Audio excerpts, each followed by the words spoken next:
En los pasillos silenciosos de la biblioteca de Ámsterdam, donde el polvo dorado danza en los rayos de luz que se filtran por ventanas centenarias, un joven judío portugués de 24 años sostiene entre sus manos un manuscrito que habría de cambiar para siempre la forma en que la humanidad comprende lo divino.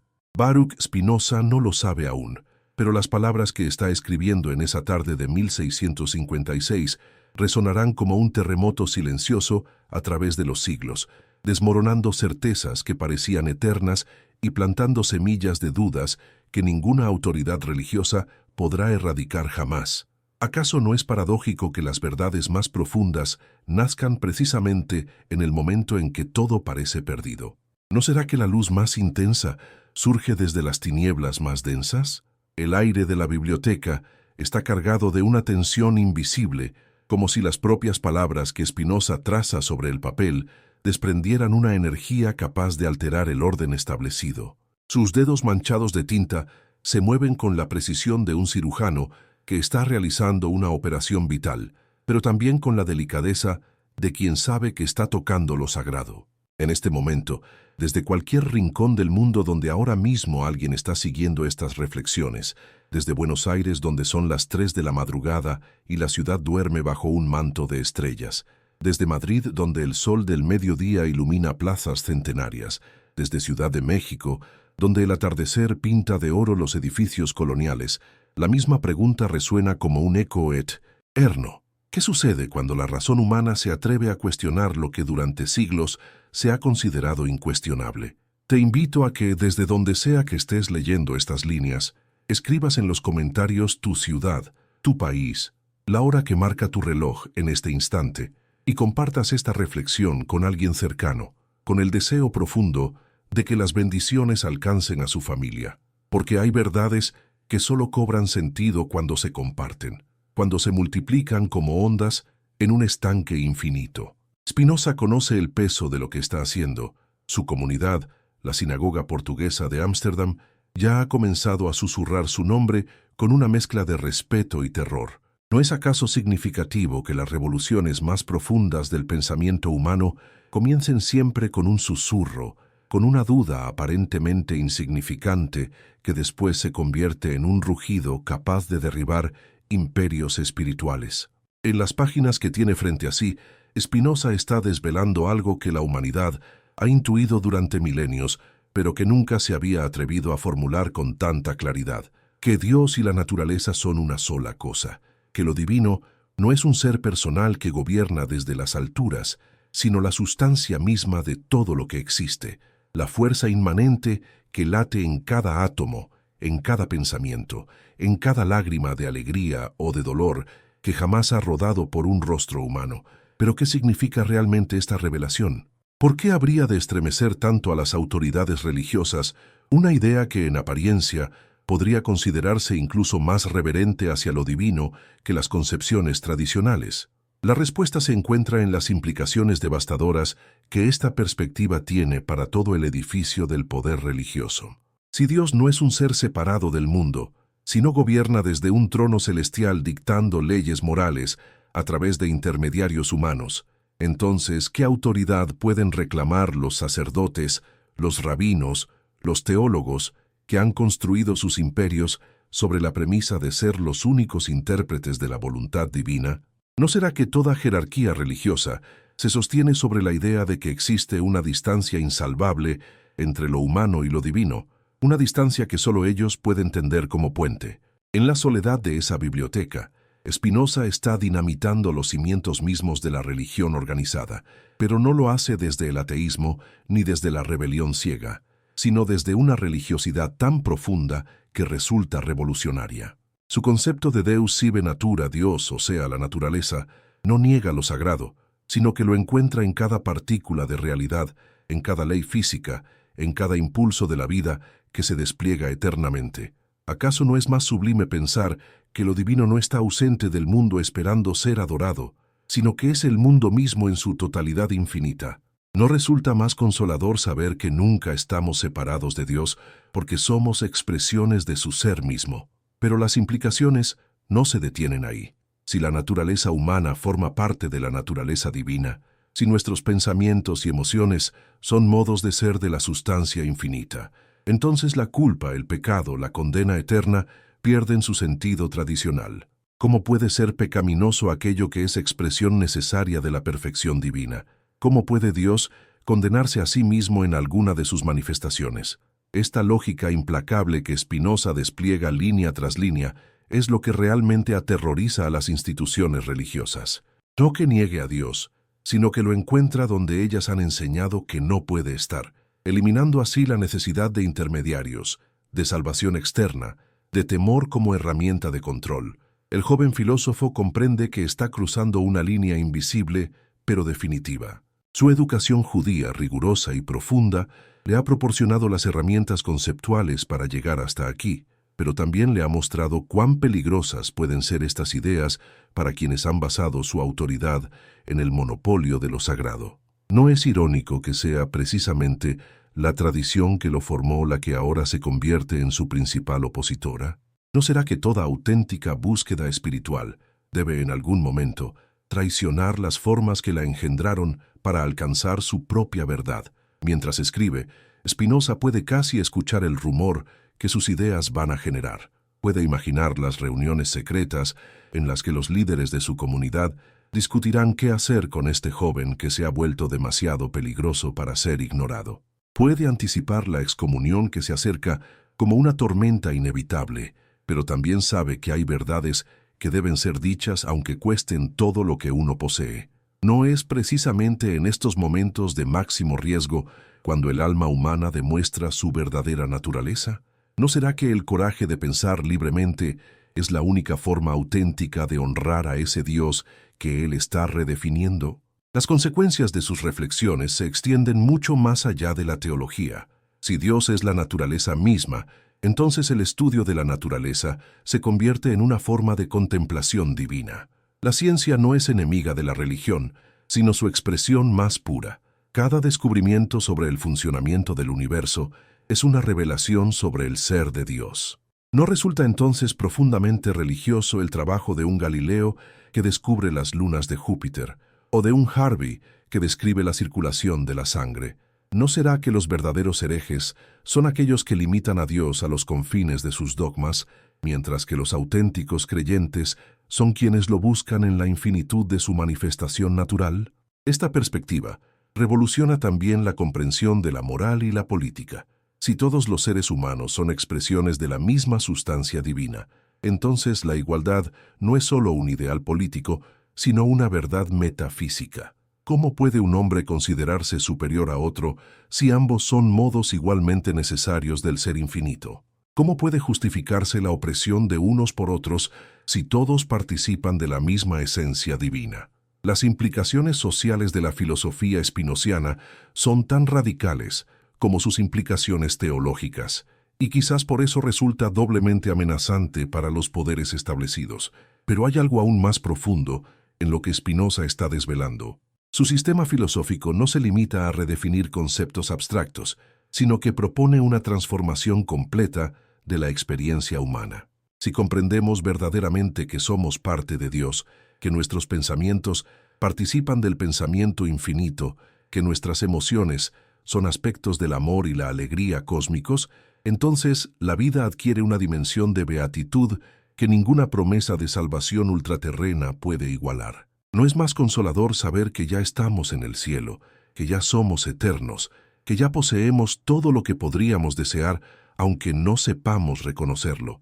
¿No será que toda búsqueda espiritual es en realidad un proceso de reconocimiento de lo que ya somos? Sin embargo, este reconocimiento no llega fácilmente. Requiere una transformación radical de la perspectiva, un abandono de todas las ilusiones que nos mantienen separados de nuestra propia naturaleza divina. Y aquí es donde la filosofía de Spinoza se vuelve más exigente y, paradójicamente, más liberadora. No promete salvación fácil ni consuelos baratos. No ofrece un Dios personal que escuche nuestras súplicas y conceda nuestros deseos. Lo que propone es algo infinitamente más radical: la disolución completa de la separación entre lo humano y lo divino, entre el buscador y lo buscado, entre la criatura y el creador. ¿Pero acaso la humanidad está preparada para semejante revelación? ¿No será que preferimos mantener a Dios a distancia como un ideal inalcanzable antes que reconocer que somos expresiones de su ser mismo? La resistencia que las ideas de Spinoza encuentran no proviene solo de las instituciones religiosas, sino de algo más profundo en la psicología humana, el miedo a la responsabilidad total que conlleva reconocerse como manifestación divina. Si somos Dios expresándose, entonces no hay nadie más a quien culpar por nuestras circunstancias, nadie más de quien esperar salvación, nadie más ante quien prosternarse que ante nuestra propia naturaleza infinita. Este es el secreto gnóstico que Spinoza está desvelando, no que tengamos que buscar a Dios fuera de nosotros, sino que tenemos que reconocerlo dentro de nosotros. No que tengamos que alcanzar la perfección, sino que tenemos que comprender que ya somos perfectos en nuestra imperfección, porque hasta nuestras limitaciones son expresiones necesarias de la infinitud divina. ¿No es esto lo que realmente temen las religiones organizadas? ¿No será que su poder se basa precisamente en mantenernos ignorantes de nuestra propia divinidad? Mientras el sol de esa tarde de 1656 se desliza lentamente hacia el horizonte, pintando de oro las páginas sobre las que Spinoza continúa escribiendo, algo está cambiando en el tejido mismo de la realidad humana. Las palabras que fluyen de su pluma no son solo conceptos abstractos, sino semillas de una transformación que tardará siglos en manifestarse plenamente. Cada línea que traza es un paso más hacia la liberación de la mente humana, de las cadenas que ella misma se ha forjado. ¿No es hermoso pensar que en este momento, mientras alguien lee estas reflexiones desde cualquier punto del planeta, participa de esa misma transformación que Spinoza inició hace más de 3 siglos? La biblioteca se va sumiendo gradualmente en la penumbra, pero la luz que emana del trabajo de Spinoza parece volverse más intensa. Es como si las verdades que está desvelando tuvieran su propia luminosidad, una claridad que no depende de fuentes externas, sino que brota desde la comprensión misma. ¿No será que la verdad siempre ha estado ahí, esperando ser reconocida, y que lo único que cambia es nuestra capacidad para percibirla? ¿No será que cada generación debe redescubrir por sí misma las verdades eternas, aunque ya hayan sido formuladas miles de veces a lo largo de la historia? En las páginas que tiene frente a sí, Spinoza está construyendo más que un sistema filosófico. Está creando un mapa para la navegación del alma humana hacia su propia verdad.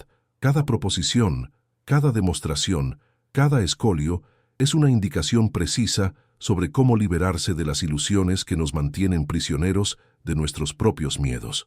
¿No es extraordinario que la libertad más absoluta se alcance precisamente a través del reconocimiento de la necesidad más completa? ¿No será que somos libres no a pesar de estar determinados por las leyes divinas, sino precisamente porque esas leyes constituyen nuestra esencia más íntima? Las sombras se alargan en la biblioteca, pero Spinoza continúa escribiendo como si el tiempo se hubiera detenido. En realidad, en cierto sentido, el tiempo se ha detenido, porque lo que están haciendo en esas páginas trasciende todas las coordenadas temporales. Las verdades que está formulando no pertenecen al siglo XVII ni a ningún otro siglo en particular, sino a esa dimensión eterna del pensamiento humano, donde las intuiciones más profundas aguardan pacientemente a ser reconocidas. ¿No es esto lo que distingue a la auténtica filosofía de la mera especulación intelectual? ¿No será que las ideas verdaderamente revolucionarias son aquellas que nos conectan con lo que siempre hemos sabido, pero habíamos olvidado? Y así, en la soledad de esa biblioteca que se va llenando de sombras, un joven judío portugués está alterando para siempre el curso de la historia humana. No lo hace con grandes gestos ni proclamas estruendosas, sino con la precisión silenciosa de quien sabe que las transformaciones más profundas ocurren en el interior de la conciencia, en esa dimensión invisible donde nacen todas las revoluciones verdaderas. ¿No será que este momento, aparentemente insignificante, en el que un hombre escribe en soledad, es en realidad uno de los momentos más significativos de toda la historia del pensamiento? ¿No será que la verdadera grandeza se mide no por el ruido que hace, sino por la profundidad de las transformaciones que genera? Mientras la noche comienza a extender su manto sobre Ámsterdam, las ideas de Spinoza empiezan su largo viaje a través del tiempo, llevando consigo la promesa de una humanidad liberada de sus propias cadenas conceptuales. En algún lugar del futuro, en ciudades que aún no existen, hombres y mujeres que aún no han nacido, descubrirán en estas páginas la llave para abrir las puertas de su propia prisión espiritual. ¿No es maravilloso pensar que las palabras que se escriben en soledad pueden convertirse en compañía eterna para almas que ni siquiera podemos imaginar? ¿No será que este es el verdadero milagro de la filosofía? ¿Crear puentes invisibles entre corazones separados por siglos y continentes? El rumor se extiende por las calles estrechas de Ámsterdam como un incendio subterráneo. En las sinagogas, en las iglesias, en los salones donde se reúnen los eruditos, el nombre de Baruch Spinoza comienza a pronunciarse con una mezcla de fascinación y horror que solo despierta quien ha tocado algo verdaderamente peligroso para el orden establecido. ¿No es significativo que las ideas más liberadoras sean precisamente las que generan mayor resistencia? ¿No será que la intensidad de la oposición que encuentra una verdad es proporcional a su poder transformador? En las reuniones nocturnas del Consejo de la Sinagoga Portuguesa, los ancianos venerables se inclinan sobre manuscritos que han llegado a sus manos por caminos secretos. Sus rostros, curtidos por décadas de estudio talmúdico, reflejan una perplejidad que va más allá de la simple preocupación doctrinal. Lo que leen en esas páginas no es herejía ordinaria, no es la rebelión predecible de un joven que cuestiona la autoridad por el simple placer de la transgresión. Es algo mucho más perturbador, una lógica implacable que desarma pieza por pieza todo el edificio conceptual sobre el que han construido no solo su fe, sino su identidad, su poder, su sentido mismo de la existencia. ¿Cómo se responde a alguien que no ataca la religión desde fuera, sino que la transforma desde dentro hasta volverla irreconocible? ¿Cómo se condena a quien no niega a Dios, sino que lo encuentra donde no debería estar? La genialidad diabólica de Spinoza, si es que puede llamarse diabólica a la luz más pura, reside precisamente en esto. No destroza los conceptos religiosos tradicionales, sino que los lleva hasta sus últimas consecuencias lógicas, revelando así sus contradicciones internas. Si Dios es verdaderamente infinito, argumenta con una serenidad que resulta devastadora, entonces no puede haber nada fuera de él, porque lo infinito no puede tener límites. Si Dios es verdaderamente perfecto, entonces no puede carecer de nada, incluida la materialidad que las religiones tradicionales le niegan. Si Dios es verdaderamente eterno, entonces no puede haber comenzado a crear en un momento determinado, porque eso implicaría cambio, y el cambio es incompatible con la perfección absoluta. ¿No es hermosa esta manera de honrar a Dios, llevando sus atributos hasta sus últimas consecuencias? ¿No será que los verdaderos blasfemos son aquellos que limitan lo ilimitado para hacerlo encajar en sus pequeños sistemas teológicos? Pero los ancianos de la sinagoga no están preocupados por la belleza lógica de estas demostraciones. Su inquietud es más práctica y quizás más humana. Si las ideas de Spinoza se extienden, si la gente común comienza a creer que Dios no es un ser personal que escucha oraciones y castiga transgresiones, ¿qué será de la moral? ¿Qué será del orden social? ¿Qué será de su propia autoridad como intérpretes de la voluntad divina? Estas preguntas, aparentemente pragmáticas, revelan algo más profundo sobre la naturaleza del poder religioso y su relación con el miedo. ¿No será que toda autoridad espiritual se basa, en última instancia, en el terror a lo desconocido? ¿No será que los guardianes de la ortodoxia temen menos a la blasfemia que a la irrelevancia? Mientras tanto, en los círculos intelectuales de la ciudad, las ideas de Spinoza encuentran una recepción muy diferente. Hay algo seductor en esta visión de un Dios que no juzga porque es todo, que no castiga porque incluye tanto el bien como el mal en su perfección infinita, que no está distante porque constituye la esencia misma de todo lo que existe. Los jóvenes eruditos que se reúnen en las tabernas después de las conferencias universitarias discuten apasionadamente las implicaciones de la filosofía espinociana. ¿No será que cada generación necesita reinventar a Dios para poder seguir creyendo en Él? ¿No será que las formas tradicionales de la religiosidad se vuelven periódicamente insuficientes para contener la experiencia espiritual de los nuevos tiempos? Pero incluso entre estos espíritus más abiertos, las ideas de Spinoza generan una inquietud difícil de definir. Hay algo vertiginoso en la perspectiva de un universo completamente determinado, donde la libertad humana, tal como tradicionalmente se la entiende, se disuelve en la comprensión de la necesidad cósmica. Si todo está determinado por las leyes eternas de la naturaleza divina, si nuestros pensamientos y emociones son tan necesarios como el movimiento de los planetas, ¿qué sentido tiene el esfuerzo moral? ¿Qué significado puede tener la responsabilidad personal? ¿No será que Spinoza, al intentar liberar a la humanidad de la culpa religiosa, la está sumergiendo en un océano de fatalismo aún más paralizante?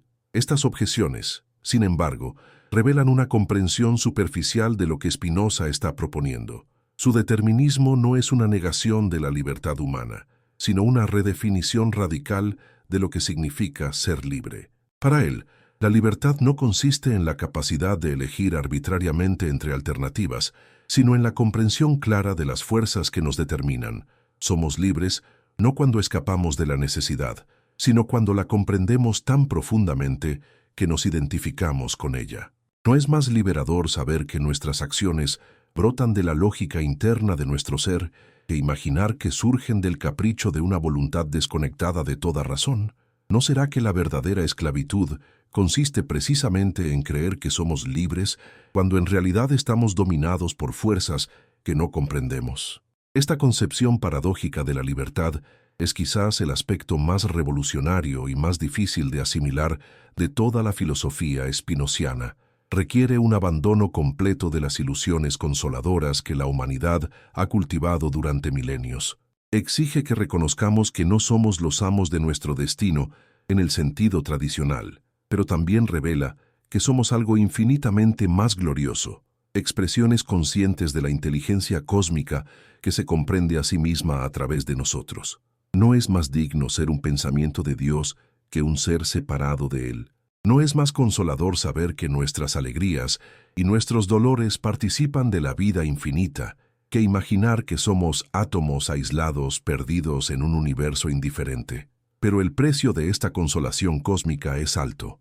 Requiere una transformación completa de la manera en que nos relacionamos con nosotros mismos y con el mundo. Ya no podemos culpar a otros por nuestras circunstancias, porque reconocemos que todo forma parte de una red infinita de causas y efectos en la que cada elemento es tanto producto como productor. Ya no podemos esperar salvación externa, porque comprendemos que somos nosotros mismos los que debemos realizar nuestra propia liberación a través del conocimiento. Ya no podemos consolarnos con la esperanza de una vida futura que compense las injusticias de la presente, porque descubrimos que la eternidad no está después de la vida, sino dentro de ella, en esa dimensión atemporal de la comprensión verdadera. ¿No será que la madurez espiritual comienza precisamente cuando dejamos de buscar culpables y salvadores externos? ¿No será que la verdadera religiosidad consiste en asumir completamente nuestra condición divina con todas sus implicaciones? En las calles de Ámsterdam, mientras los mercaderes cierran sus tiendas y las familias se reúnen para la cena, estas ideas circulan como un virus invisible que va alterando silenciosamente la mentalidad de la época. No se trata de una revolución ruidosa que derribe gobiernos o destruya templos, sino de algo más sutil y a la larga más poderoso, una transformación de la conciencia que hace que las viejas formas de pensar resulten gradualmente insostenibles. ¿No es así como ocurren siempre las verdaderas revoluciones? ¿No será que los cambios más profundos son aquellos que suceden tan lentamente que casi no se perciben hasta que un día descubrimos que el mundo se ha transformado completamente? Los enemigos de Spinoza cometen el error de atacar sus conclusiones sin comprender la solidez de sus premisas. Intentan refutar sus afirmaciones teológicas sin darse cuenta de que éstas se sostienen sobre una estructura lógica tan coherente que solo puede ser demolida desde sus fundamentos mismos, y ahí reside la verdadera fortaleza de su sistema. No es una construcción arbitraria que pueda ser desarmada atacando puntos específicos, sino una red de intuiciones tan profundamente interconectadas que cuestionar cualquier elemento implica reconsiderar todo el conjunto. ¿No es esta la marca distintiva de los grandes sistemas filosóficos? ¿No será que solo las verdades que transforman completamente nuestra visión del mundo merecen ser llamadas revelaciones, Mientras tanto, en la soledad de su estudio, Spinoza continúa desarrollando las implicaciones de sus intuiciones fundamentales. Cada página que escribe es un paso más hacia la construcción de una nueva forma de entender la existencia humana. No se trata solo de filosofía abstracta, sino de una guía práctica para la transformación de la vida. Su ética, que está tomando forma lentamente bajo su pluma, no es un tratado teórico sobre el bien y el mal, sino un manual de instrucciones para alcanzar la beatitud a través del conocimiento. No es extraordinario que la felicidad más profunda se encuentre no en la satisfacción de los deseos, sino en la comprensión de la naturaleza de los deseos mismos. ¿No será que la sabiduría consiste precisamente en transformar la relación que mantenemos con nuestras propias emociones? Esta dimensión práctica de la filosofía espinociana es quizás la que más desconcierta a sus contemporáneos. Están acostumbrados a que los filósofos se ocupen de cuestiones abstractas sin relevancia inmediata para la vida cotidiana, o a que los maestros espirituales ofrezcan consuelos fáciles basados en la fe ciega. Pero Spinoza propone algo completamente diferente, una espiritualidad basada en la comprensión racional, una mística que no renuncia a la lógica, sino que la lleva hasta sus últimas consecuencias. ¿No será que la separación entre razón y espiritualidad es una de las grandes tragedias de la cultura occidental?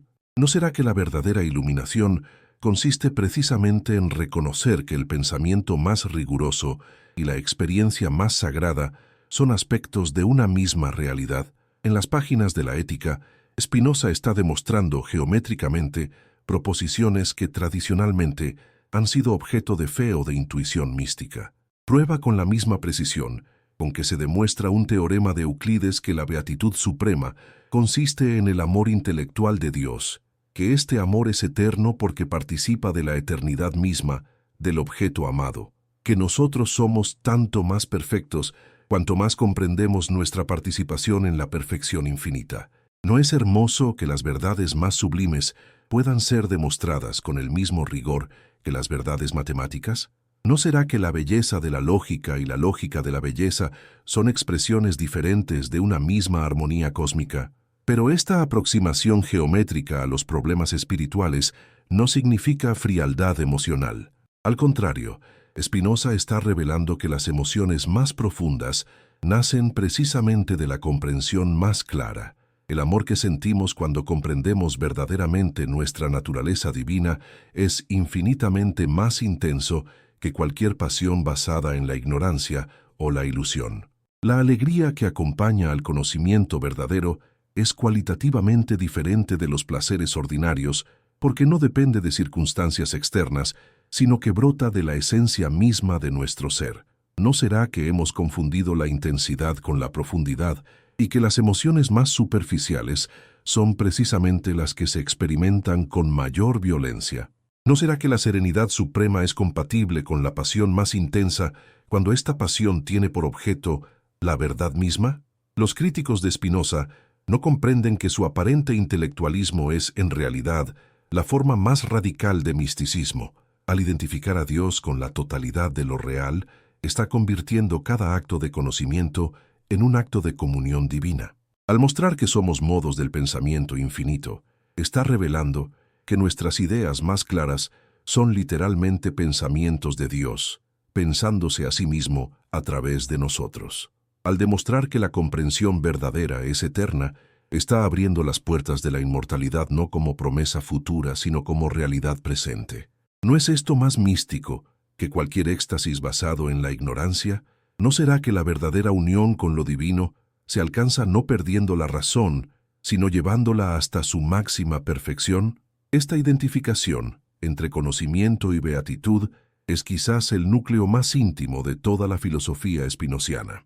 No se trata simplemente de que el conocimiento conduzca a la felicidad, sino de que el conocimiento verdadero es la felicidad misma. Cuando comprendemos realmente algo, cuando captamos su lugar necesario en el orden cósmico, cuando vemos cómo se conecta con todo lo demás en una red infinita de relaciones, experimentamos una satisfacción que no depende de nada externo, porque es la expresión misma de nuestra naturaleza esencial. ¿No será que todos los placeres ordinarios son intentos frustrados de recuperar esta satisfacción primordial que solo se encuentra en la comprensión? ¿No será que toda la búsqueda humana de la felicidad es en el fondo una búsqueda de la verdad? Mientras las autoridades religiosas se agitan cada vez más ante la difusión de estas ideas peligrosas, Spinoza permanece sereno en su convicción de que la verdad tiene su propia fuerza y que ningún poder humano puede detenerla indefinidamente. Ha renunciado ya a toda esperanza de reconciliación con la ortodoxia de su tiempo.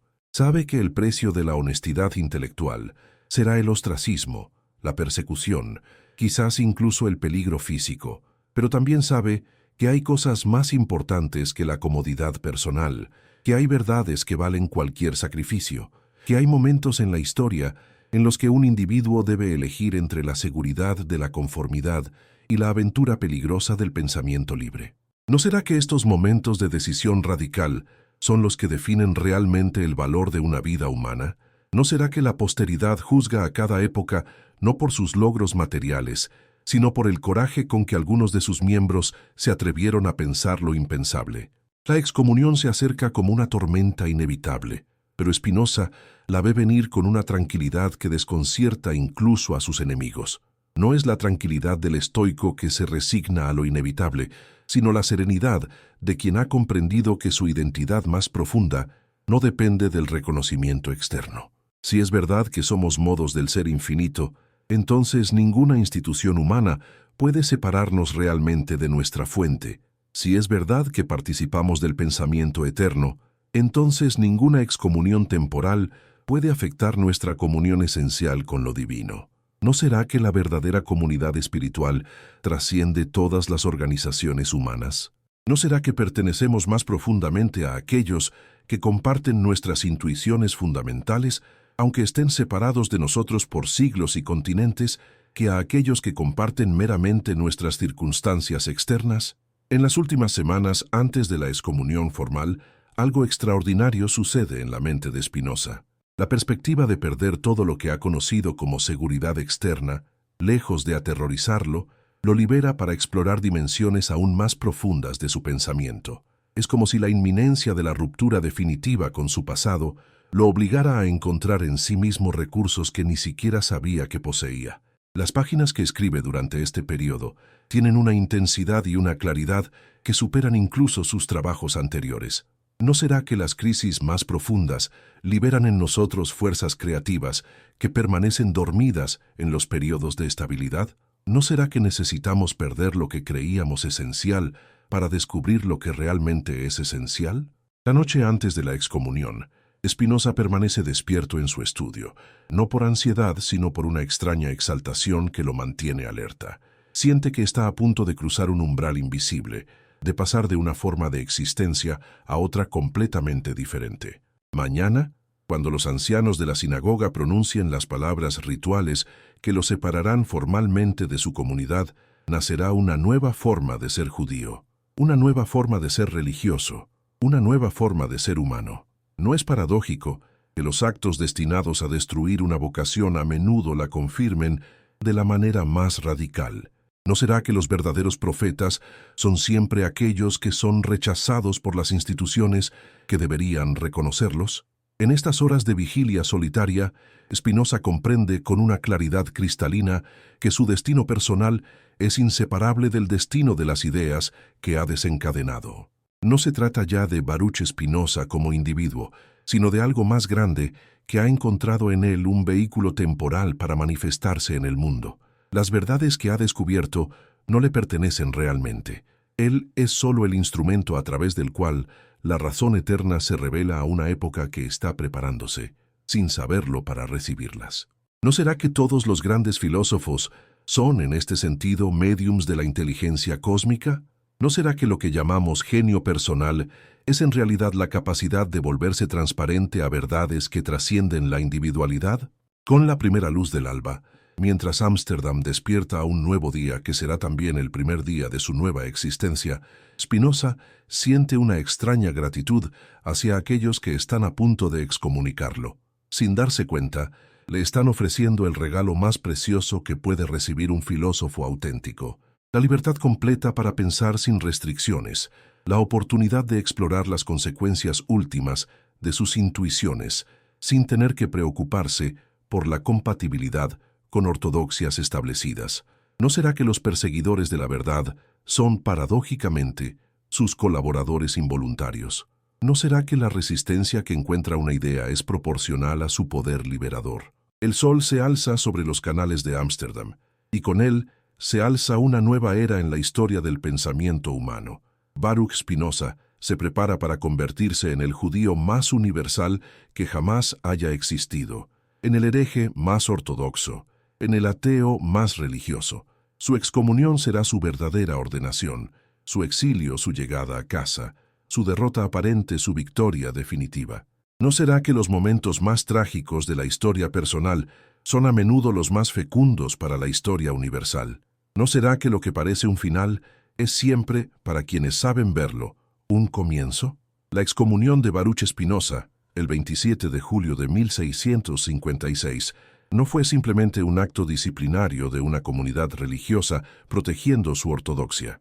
Fue un evento sísmico en la historia de la conciencia humana, el momento en que una forma completamente nueva de entender la relación entre lo humano y lo divino fue oficialmente declarada inadmisible por las instituciones tradicionales, liberándola así para desarrollarse fuera de todo control doctrinal. ¿No es irónico que los actos destinados a silenciar una verdad a menudo la amplifican hasta volverla imposible de ignorar?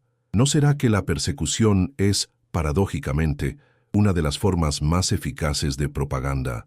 El texto del Herem, el decreto de excomunión, fue leído con una solemnidad que pretendía ser definitiva, pero que en realidad marcaba el inicio de algo que ninguna autoridad humana podría detener jamás. Las palabras rituales que separaban a Spinoza de su comunidad lo conectaban simultáneamente con una comunidad infinitamente más vasta, la de todos aquellos espíritus que a lo largo de la historia han preferido la verdad a la comodidad, la comprensión a la conformidad, la libertad interior a la seguridad externa. En el momento mismo en que perdía su lugar en una tradición particular, se convertía en heredero y transmisor de la tradición más universal, la búsqueda humana de sentido que trasciende todas las fronteras confesionales. ¿No será que los verdaderos universalistas son siempre aquellos que han sido expulsados de sus particularismos originales? ¿No será que solo quien ha perdido una patria espiritual puede encontrar la patria cósmica?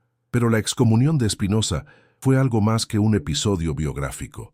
Fue la cristalización visible de un conflicto que había estado gestándose silenciosamente durante siglos. El enfrentamiento entre la razón que busca comprender y la autoridad que pretende controlar la comprensión. Lo que se dirimía en esa sinagoga de Ámsterdam no era simplemente el destino de un joven filósofo audaz, sino el futuro mismo de la espiritualidad humana. ¿Sería posible una religiosidad basada en la comprensión racional, o estaba la humanidad condenada a elegir eternamente entre la fe ciega y el ateísmo?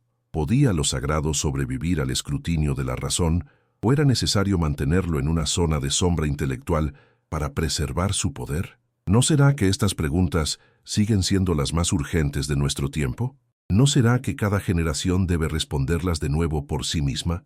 La genialidad de Spinoza consistió en comprender que este conflicto aparentemente irreconciliable se basaba en una falsa premisa, la idea de que Dios y la razón son instancias separadas y potencialmente antagónicas. Su revolución conceptual no consistió en negar a Dios en nombre de la razón, ni en sacrificar la razón en nombre de Dios, sino en mostrar que son aspectos de una misma realidad infinita. La razón humana no es un poder que se opone a lo divino, sino el modo en que lo divino se conoce a sí mismo a través de la conciencia finita. Nuestros pensamientos más claros no nos alejan de Dios, sino que nos sumergen más profundamente en su esencia. ¿No es esta la intuición más revolucionaria de toda la historia de la filosofía? ¿No será que seguimos sin comprender completamente sus implicaciones? Esta identificación radical entre lo divino y lo racional tiene consecuencias devastadoras para toda forma de autoridad religiosa que se base en el monopolio de la revelación.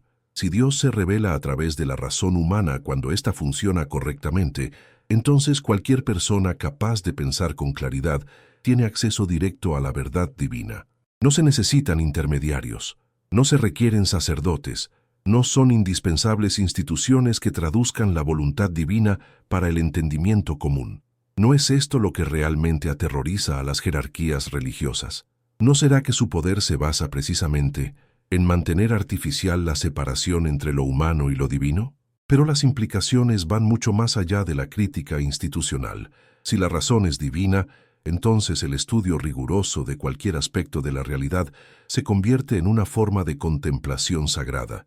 El matemático que demuestra un teorema, el físico que descubre una ley natural, el filósofo que clarifica un concepto, están participando de la misma actividad fundamental, el autoconocimiento de Dios a través de la inteligencia humana.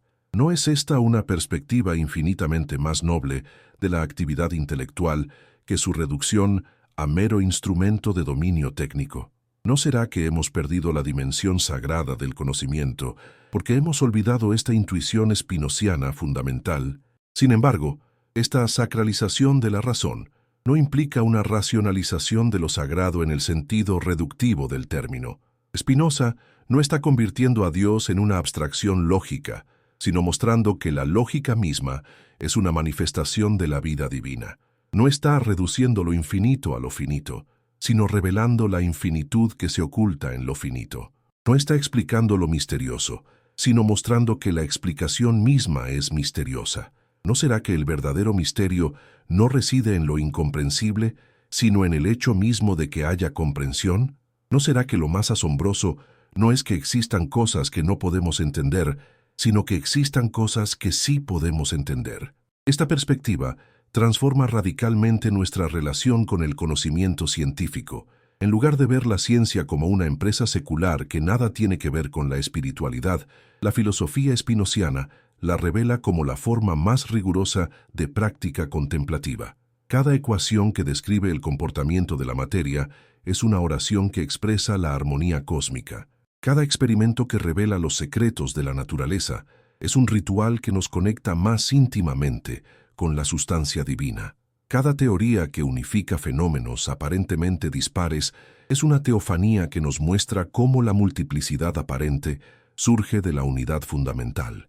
¿No será que la separación entre ciencia y espiritualidad es una de las tragedias más profundas de la modernidad? ¿No será que solo recuperando esta unión podremos sanar la esquizofrenia cultural que caracteriza a nuestro tiempo? Pero hay algo aún más radical en la propuesta spinociana.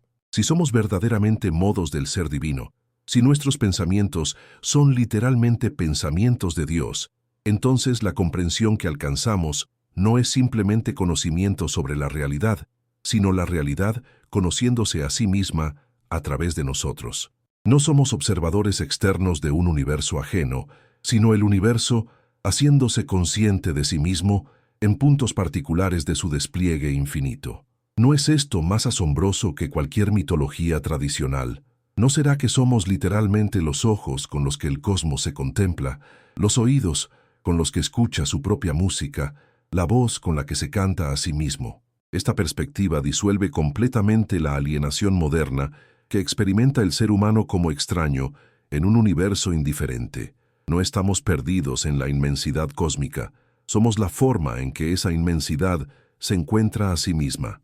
No somos accidentes evolutivos sin significado, somos el significado que la evolución ha estado buscando desde el principio. No somos observadores casuales de un espectáculo que nos excluye, somos el espectáculo contemplándose a sí mismo. ¿No será que toda la angustia existencial de la modernidad se basa en haber olvidado esta verdad fundamental? ¿No será que la cura para el nihilismo contemporáneo se encuentra en recuperar esta intuición spinociana? Pero reconocer nuestra naturaleza divina no significa inflar el ego personal. Al contrario, significa la disolución completa de la ilusión de separatividad que constituye la raíz de todo sufrimiento. Cuando comprendemos realmente que somos expresiones temporales de la sustancia eterna, el ego personal se revela como una ficción útil, pero no como una realidad última. Nuestras preocupaciones, nuestros miedos, nuestros deseos adquieren entonces una perspectiva completamente diferente. Siguen siendo reales en su nivel, pero ya no nos identificamos con ellos de manera absoluta. ¿No será que la verdadera humildad consiste precisamente en reconocer nuestra naturaleza divina sin apropiárnosla personalmente? ¿No será que solo quien comprende su infinitud puede relativizar realmente su finitud? Esta transformación de la perspectiva personal tiene implicaciones profundas para la ética. Si todos los seres humanos son expresiones de la misma sustancia infinita, entonces el daño que causamos a otros es literalmente un daño que nos causamos a nosotros mismos, no de manera sentimental, sino de manera metafísica. La compasión no es una virtud que debemos cultivar por razones morales externas, sino el reconocimiento espontáneo de nuestra unidad fundamental con todo lo que existe. El amor no es un sentimiento que experimentamos hacia algunos seres privilegiados, sino la expresión natural de nuestra participación en el amor infinito que constituye la esencia misma de la realidad. ¿No será que toda la moralidad tradicional, basada en mandamientos externos, se vuelve superflua cuando reconocemos esta verdad? ¿No será que la ética más profunda brota espontáneamente de la metafísica más verdadera? Sin embargo, esta ética spinoziana no conduce al relativismo moral, sino a una forma de absolutismo ético más radical que cualquier sistema basado en mandamientos externos. Si comprendemos realmente que somos expresiones de la perfección infinita, entonces cualquier acción que disminuya esa perfección se revela como autocontradictoria. No mentimos, no robamos, no matamos, no porque esté prohibido por autoridades externas, sino porque estas acciones son incompatibles con nuestra naturaleza más profunda. La virtud no es obediencia a leyes impuestas desde fuera, sino fidelidad a lo que somos en nuestro núcleo más íntimo. ¿No será que solo una ética basada en el autoconocimiento puede ser verdaderamente liberadora? ¿No será que todos los sistemas morales basados en el temor generan inevitablemente la rebelión que pretenden evitar? Mientras desarrolla estas intuiciones en la soledad de su estudio, alejado ya para siempre de la comunidad que lo formó, Spinoza experimenta una forma de soledad que es simultáneamente el aislamiento más completo y la comunión más íntima.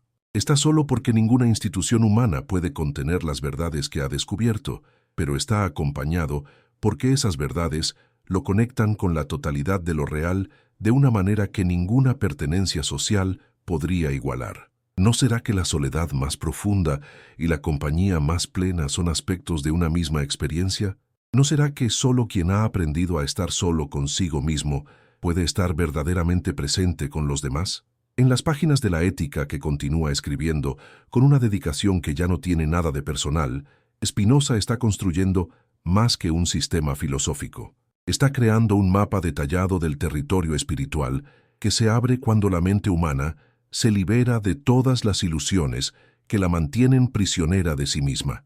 Cada proposición es un paso en un camino de liberación que conduce de la esclavitud de las pasiones confusas a la libertad de la comprensión clara. Cada demostración es una herramienta para desmantelar las estructuras conceptuales que nos impiden reconocer nuestra propia naturaleza divina.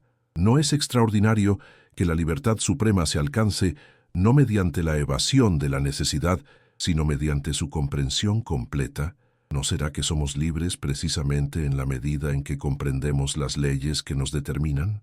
Este camino hacia la libertad que Spinoza está trazando no es una aventura individual, sino un proceso cósmico del que cada mente particular es un momento necesario. Cuando alcanzamos la comprensión verdadera, no es simplemente que nosotros entendamos algo, sino que algo se entiende a sí mismo a través de nosotros.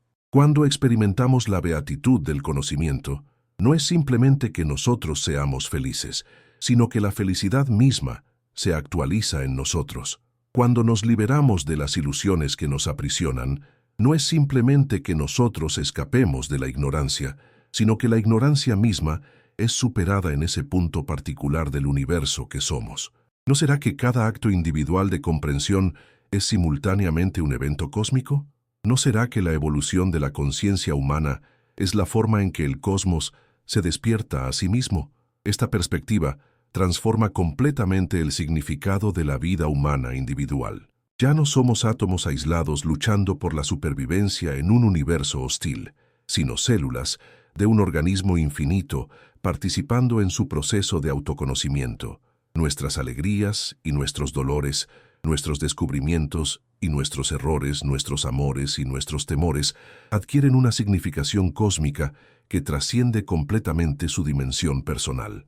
Cada momento de nuestra existencia es simultáneamente intensamente íntimo y absolutamente universal. ¿No será que la sensación de insignificancia que caracteriza la experiencia moderna surge de haber perdido esta perspectiva? ¿No será que recuperarla es la tarea más urgente de nuestro tiempo? Pero Spinoza no se detiene en estas intuiciones generales. Con la precisión implacable que caracteriza todo su pensamiento, va desplegando las implicaciones específicas de esta visión para cada aspecto de la experiencia humana. Analiza las emociones no como disturbios irracionales que deben ser suprimidos, sino como ideas confusas que pueden ser clarificadas mediante la comprensión de sus causas. Estudia los deseos no como tentaciones que deben ser resistidas, sino como expresiones de la fuerza vital que pueden ser orientadas hacia objetos cada vez más dignos. Examina los miedos no como debilidades que deben ser ocultadas, sino como señales de ignorancia que pueden ser superadas mediante el conocimiento. No es liberador descubrir que no tenemos que luchar contra nuestra propia naturaleza, sino simplemente comprenderla más profundamente.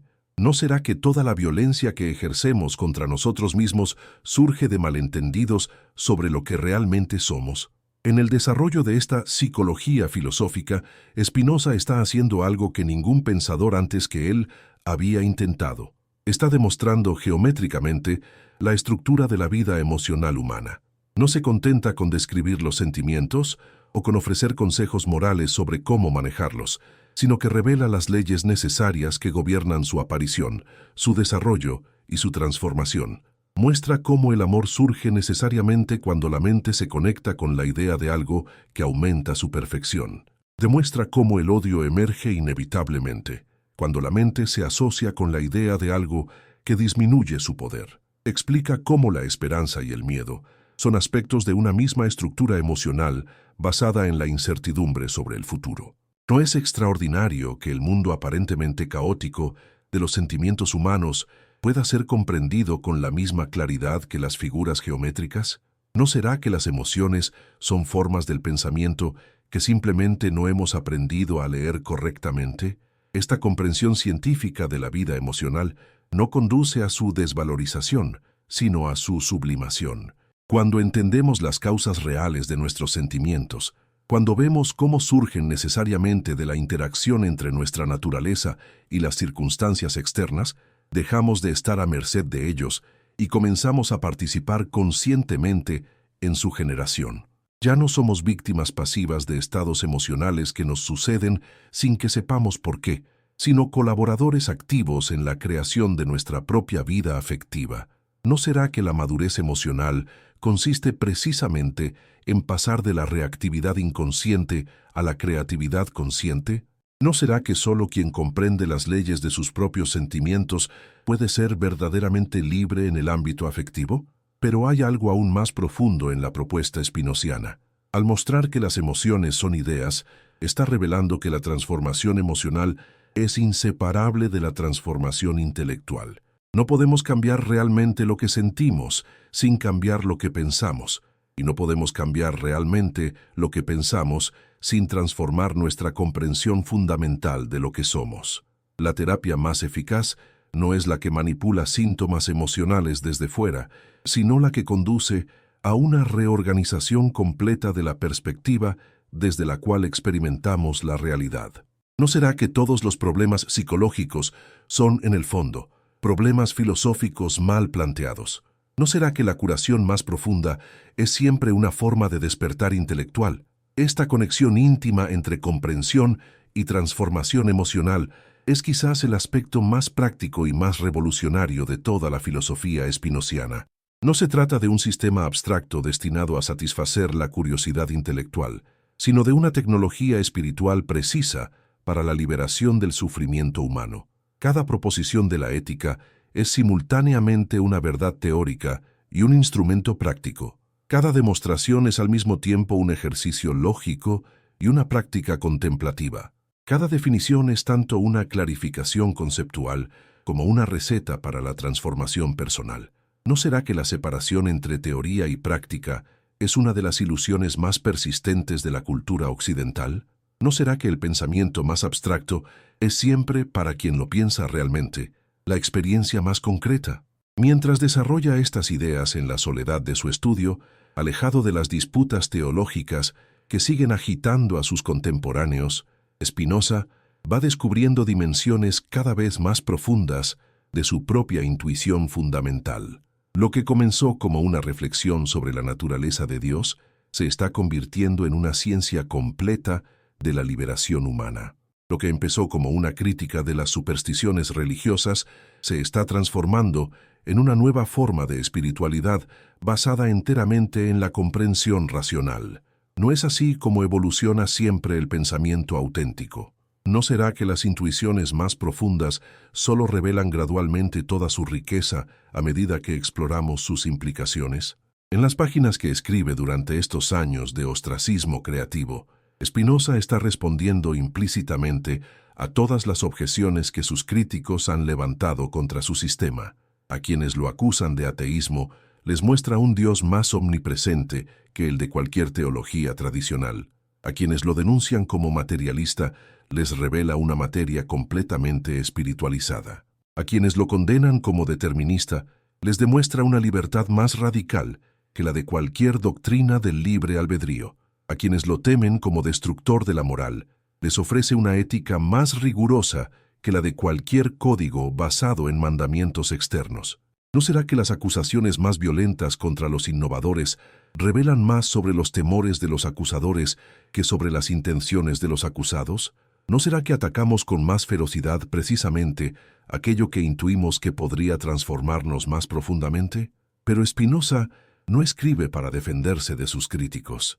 Escribe porque ha visto algo que debe ser comunicado, porque ha comprendido algo que puede liberar a la humanidad de sufrimientos innecesarios, porque ha descubierto un camino hacia la beatitud que está al alcance de cualquier mente dispuesta a pensar con claridad y valentía. Su obra no es una respuesta a objeciones ajenas, sino el despliegue sistemático de una visión que se impone por su propia evidencia interna. ¿No será que las verdades más profundas son aquellas que no necesitan ser defendidas porque se defienden solas? ¿No será que la mejor respuesta a las críticas es siempre el desarrollo más completo de la posición criticada? En la estructura misma de la ética, Spinoza está demostrando que existe una lógica interna en el proceso de liberación espiritual. No se puede saltar arbitrariamente a las conclusiones más elevadas sin haber recorrido todos los pasos intermedios. No se puede experimentar la beatitud suprema sin haber comprendido primero la naturaleza de la sustancia infinita. No se puede alcanzar la libertad verdadera sin haber analizado previamente la estructura de la esclavitud emocional. Cada parte del sistema presupone las anteriores y prepara las siguientes en una progresión que refleja el orden mismo del cosmos. ¿No será que toda auténtica pedagogía espiritual debe respetar esta lógica interna del despertar? ¿No será que los intentos de forzar experiencias para las cuales no se está preparado conducen inevitablemente a ilusiones más sutiles pero no menos esclavizantes?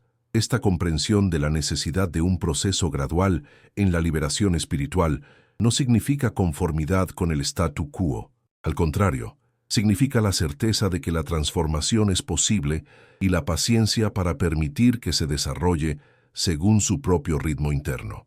Spinoza no promete milagros instantáneos ni conversiones súbitas, pero sí garantiza que cualquier mente que aplique consistentemente los principios que él está exponiendo experimentará necesariamente una transformación progresiva de su relación con la realidad. ¿No será que la impaciencia espiritual es una de las formas más sutiles del ego que pretende apropiarse incluso de su propia disolución? ¿No será que la verdadera renuncia incluye la renuncia a los cronogramas personales para la iluminación? Mientras los años pasan y la obra va tomando su forma definitiva, algo extraordinario sucede en la conciencia del propio Spinoza. Las verdades que está formulando no permanecen como conocimientos abstractos en su mente, sino que van transformando gradualmente su experiencia vivida de la realidad. Comienza a experimentar directamente esa beatitud intelectual que describe en las páginas finales de su obra. Empieza a vivir desde esa perspectiva eterna que trasciende las vicisitudes temporales sin negarlas. Se va identificando cada vez más completamente con esa dimensión de sí mismo que participa de la eternidad divina. ¿No será que todo auténtico filósofo debe convertirse en testimonio viviente de las verdades que enuncia? ¿No será que las ideas que no transforman a quien las piensa son meras especulaciones sin valor real? Esta transformación personal de Spinoza no pasa inadvertida para quienes lo conocen. Sus pocos amigos íntimos observan en él una serenidad que va más allá de la resignación estoica, una alegría que no depende de circunstancias externas, una claridad que parece brotar de alguna fuente inagotable en su interior. No es que se haya vuelto indiferente al mundo, sino que su relación con el mundo ha adquirido una cualidad completamente diferente. Participa plenamente en las experiencias humanas ordinarias, pero desde una perspectiva que las relativiza sin negarlas. ¿No será que la verdadera trascendencia no consiste en elevarse por encima de la condición humana, sino en comprenderla tan profundamente que se transfigura desde dentro? ¿No será que los místicos más auténticos son aquellos que han encontrado lo infinito en lo finito sin necesidad de escapar de lo finito? Pero esta transformación personal no es el objetivo final del trabajo espinociano. Es sólo la condición necesaria para que su obra pueda cumplir su función verdadera, servir como instrumento de liberación para cualquier mente que esté preparada para recibirla. Spinoza comprende que está escribiendo para un futuro que aún no existe, para lectores que aún no han nacido, para una humanidad que está gestándose lentamente en el vientre de la historia. Su obra no es una respuesta a las preguntas de su época, sino una anticipación de las preguntas que la humanidad se hará cuando haya madurado lo suficiente para plantearlas. ¿No será que todos los grandes libros son cartas dirigidas a destinatarios futuros? ¿No será que escribimos realmente para aquellos aspectos de la humanidad que aún no han despertado, pero que despertarán inevitablemente? Esta perspectiva temporal expandida da a la obra de Spinoza una urgencia paradójica. Por una parte, no hay prisa porque las verdades que está formulando son eternas y encontrarán su momento cuando la humanidad esté lista para recibirlas. Por otra parte, hay una urgencia absoluta porque estas verdades pueden liberar a cualquier individuo de sufrimientos que no son necesarios si se comprende su naturaleza ilusoria. Cada día que pasa sin que estas ideas se difundan es un día más de esclavitud innecesaria para innumerables seres humanos. ¿No será que la compasión más profunda es aquella que busca atacar las raíces mismas de la ignorancia que genera el sufrimiento? ¿No será que la caridad más auténtica es aquella que ofrece instrumentos de liberación en lugar de consuelos temporales? En los momentos de mayor claridad, mientras traza las líneas finales de su obra maestra, Spinoza experimenta una forma de soledad que es simultáneamente el aislamiento más completo y la comunión más íntima imaginables. Está solo porque ningún contemporáneo puede acompañarlo completamente en el territorio que está explorando, pero está profundamente acompañado porque ese territorio es precisamente el lugar donde toda separación se revela como ilusoria. Está escribiendo en soledad, pero está escribiendo sobre la unidad fundamental que conecta a todos los seres. Está pensando individualmente, pero está pensando pensamientos que trascienden toda individualidad. ¿No será que la soledad más profunda es siempre el preludio de la comunión más universal? ¿No será que solo quien ha aprendido a estar completamente solo puede estar verdaderamente presente con todos? La ética que emerge de esta soledad creativa no es un tratado más de filosofía moral. Es un manual de instrucciones para la transformación de la conciencia humana, un mapa detallado del territorio que se extiende entre la esclavitud de la ignorancia y la libertad de la comprensión, una tecnología espiritual tan precisa como cualquier ciencia y tan transformadora como cualquier religión. Cada una de sus partes corresponde a una etapa necesaria en el proceso de despertar. El conocimiento de Dios como fundamento ontológico, la comprensión de la mente como modo del pensamiento infinito, el análisis de las emociones como ideas confusas, la descripción de la esclavitud humana como ignorancia de las causas, y finalmente, la exposición de la libertad verdadera como comprensión adecuada de la necesidad. ¿No será que toda auténtica pedagogía espiritual debe seguir este orden lógico que va de lo más fundamental a lo más específico? ¿No será que los intentos de alcanzar la libertad, sin comprender previamente la naturaleza de la esclavitud, conducen inevitablemente al autoengaño? Pero hay algo en la estructura misma de la obra que trasciende incluso las intenciones conscientes de su autor. Al demostrar geométricamente verdades que tradicionalmente han sido objeto de fe o intuición mística, Spinoza está creando un nuevo género literario, la mística racional. Está mostrando que es posible alcanzar los estados más elevados de conciencia no mediante el abandono de la razón, sino mediante su perfeccionamiento absoluto. Está demostrando que la precisión lógica más rigurosa y la experiencia espiritual más intensa son aspectos de un mismo proceso.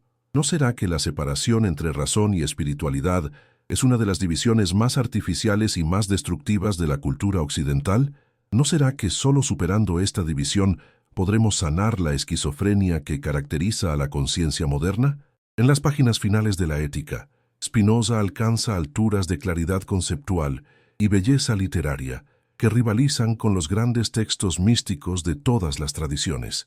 Describe el amor intelectual de Dios no como una experiencia excepcional, reservada para unos pocos privilegiados, sino como el estado natural de cualquier mente que ha comprendido su verdadera naturaleza. Explica la eternidad no como una duración infinita después de la muerte, sino como una dimensión de la experiencia presente que trasciende completamente el tiempo.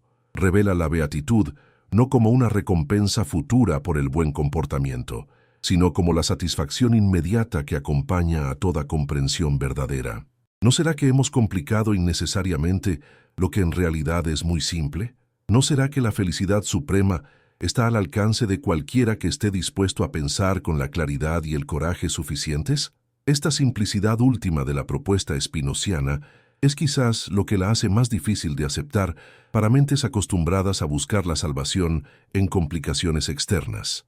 No hay rituales que realizar, no hay instituciones a las que pertenecer, no hay autoridades a las que someterse, no hay técnicas especiales que dominar. Solo hay que pensar claramente sobre lo que somos y experimentar directamente las consecuencias emocionales de esa claridad. Solo hay que reconocer que ya somos lo que hemos estado buscando y dejar que esta comprensión transforme gradualmente nuestra experiencia de la realidad. ¿No será que la resistencia a las enseñanzas más liberadoras proviene precisamente de su simplicidad? ¿No será que preferimos complejidades que mantengan ocupado al ego antes que verdades que lo disuelvan suavemente? Mientras completa la redacción de su obra maestra, Spinoza es plenamente consciente de que está terminando algo que cambiará el curso de la historia humana, aunque quizás no en su propia época.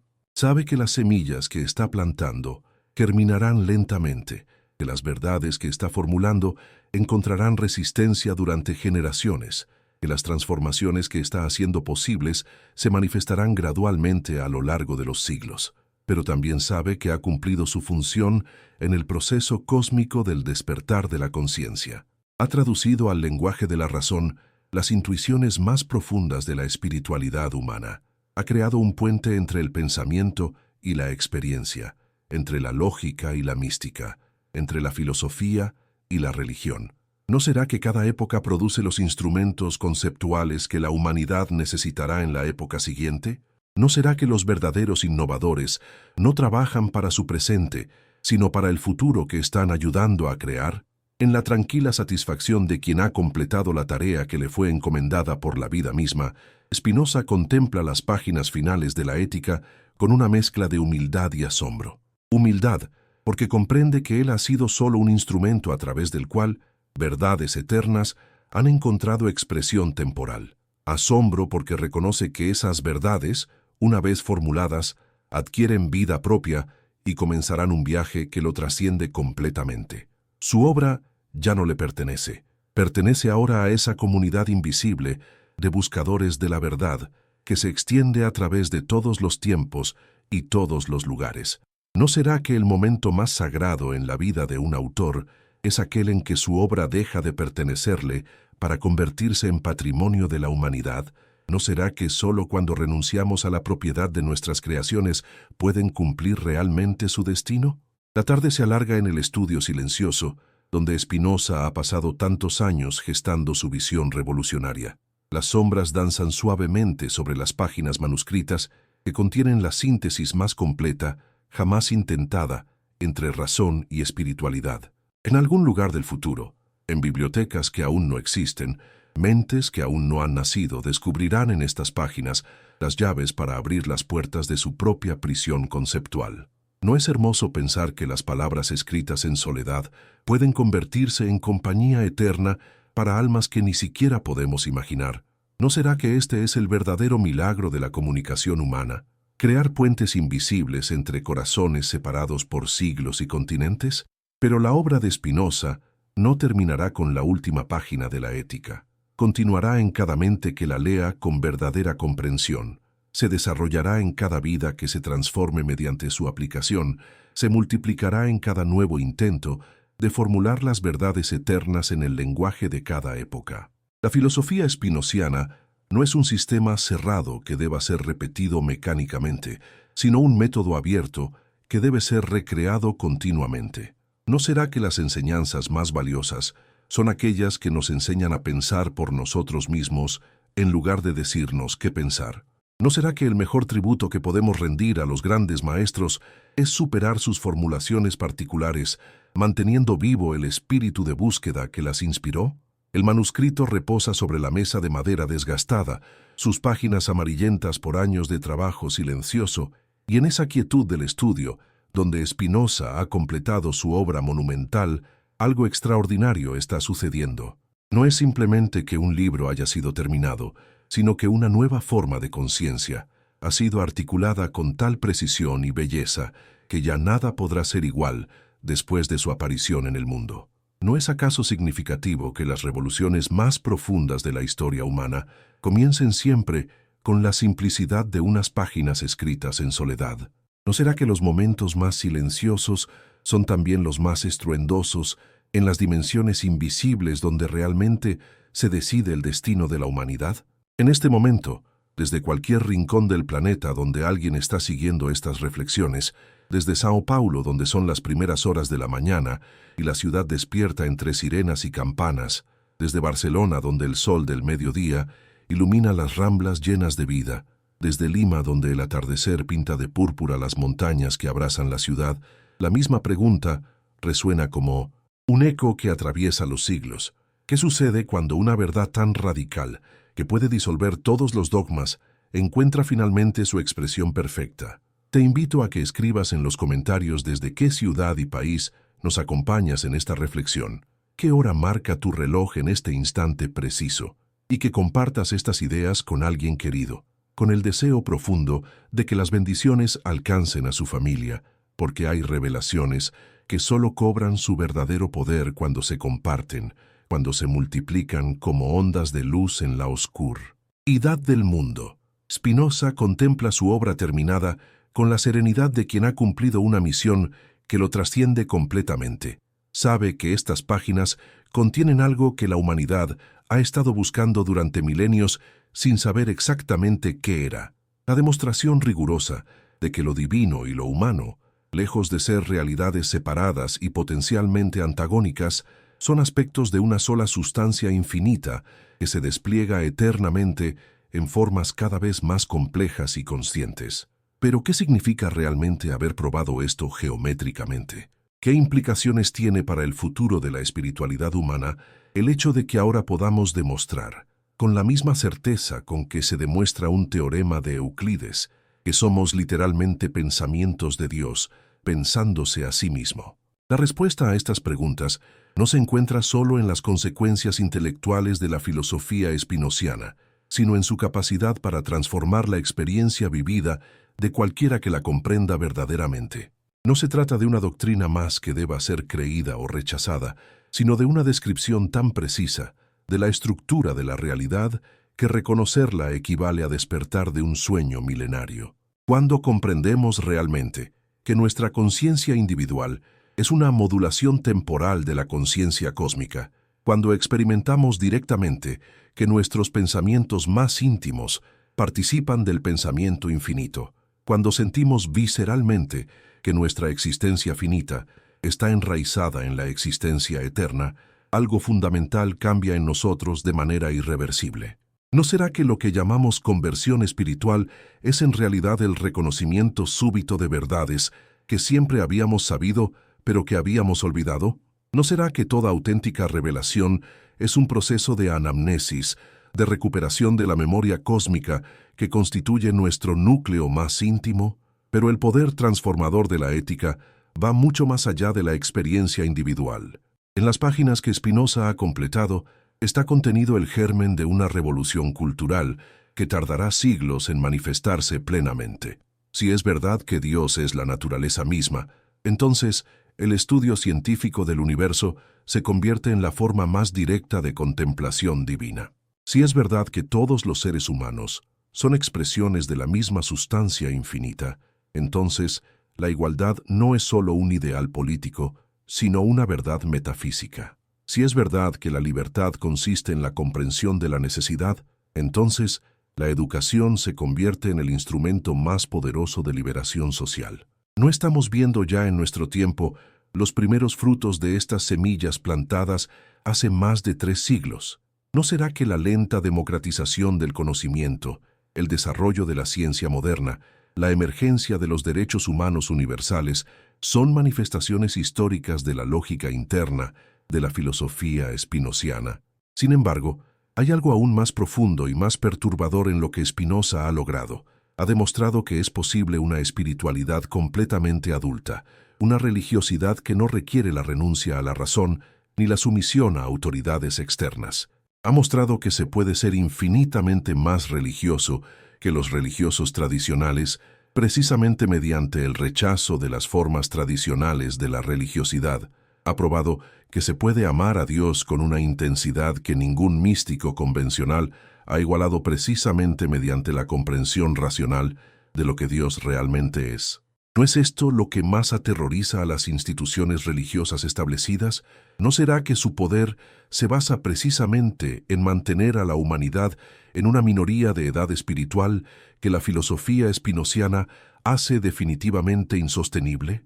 Esta amenaza que la obra de Spinoza representa para todas las formas de autoridad basadas en el monopolio de lo sagrado explica la virulencia de las reacciones que ha desencadenado y que continuará desencadenando durante generaciones.